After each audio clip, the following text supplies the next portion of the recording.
কি গন্ধ! Excuse me, হ্যাঁ বলুন। এখানে কি দুধ পাওয়া যাবে? আরে সোহাগ, তুমি এখানে?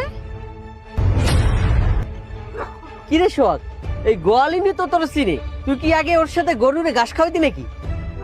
আরে না না, তুই যেটা ভাবছিস সেটা না। এই মেয়ে, তুমি আমার নাম ধরে ডাকতেছো কেন? তুমি কি আমাকে চিনো? আরে সোহাগ, তুমি আমাকে চিনতে পারছো না? আমরা দুজন একই ক্লাসে পড়তাম। আমার নাম আইরিন। আইরিন? আমরা দুইজন একসাথে পড়তাম?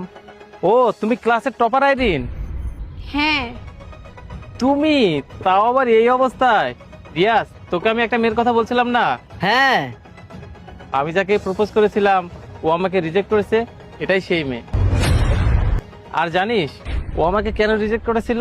ও আমাকে বলেছিল এইসব প্রেম ভালোবাসা চক্করে পড়তে চায় না। আমাকে বলেছিল ও অনেক পড়াশোনা করবে, পড়াশোনা করে নাকি ও অনেক বড় হবে। আর দেখ এখন ওর কি অবস্থা। ও আচ্ছা, তাহলে তুমি এইসবের জন্য আমাকে রিজেক্ট করেছিলে? আর দেখ রিয়াজ, ও মনে হয় বিয়েও করে নিয়েছে, মনে হয় কোনো গাইয়ার প্রেমে পড়ে ফাইসে গেছে।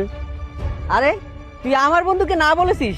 আরে তুই যদি হ্যাঁ বলতি তাহলে ওই রাজপ্রাসাদে তুই রানী হয়ে থাকতি, তখন এই গোবর পরিষ্কার করতে হইতো না। কোনো ব্যাপার না, আগের কথা তুলে এখন কি লাভ? বলো তুমি এখানে কেন আসছো? দুধ নিতে আসছিলাম, আর তা না হয় এইসব গোয়াল ঘরে কে আসে। কিন্তু আমি এটা ভাবিনি যে এখানে এসে আমার তোমার সাথে দেখা হয়ে যাবে।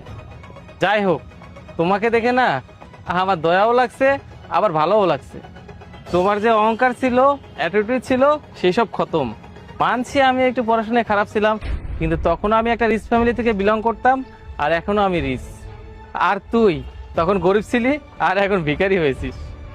ঠিক বলেছ, হয়তো সেদিন তোমার সাথে আমার বিয়ে করে নেওয়াটা উচিত ছিল, কিন্তু এটাও সত্যি আমি এখন যেখানে আছি খুব ভালো আছি। আমি তো বিজনেস করতে চাইছিলাম, এখন তো তাই করতেছি। এখানে গরু দেখা, হিসাব রাখা, এটাও তো বিজনেসের মধ্যে পড়ে, তাই না? আমার কথা ভেবে লাভ নেই। তোমাদের কতটা দুধ লাগবে বলো, আমি দিচ্ছি। ও তো তুমি এমনিই বলছো, এখন তুমি আমাকে থেকে ভাবছো, তখন তুমি কেন হ্যাঁ বলো নাই? তাহলে তো তোমার লাইফটা এখন অনেক ভালো কাটতো।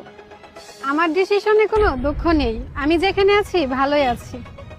আমি তো বিজনেস করতে চেয়েছিলাম, এখন তো তাই করছি। তবে আমার কাছে একটা অফার আছে, তুই যদি চাস তাহলে আমার বন্ধুকে বিয়ে করে নিতে পারিস, তাহলে তুই রানীর মতন হয়ে থাকবি। হ্যাঁ বন্ধু, তুই ঠিক বলেছিস। তোর ভাবি হওয়ার যোগ্যতা তো ওর আছে, টাকা পয়সার দিক দিয়ে না হোক, রূপ তো আছে ওর।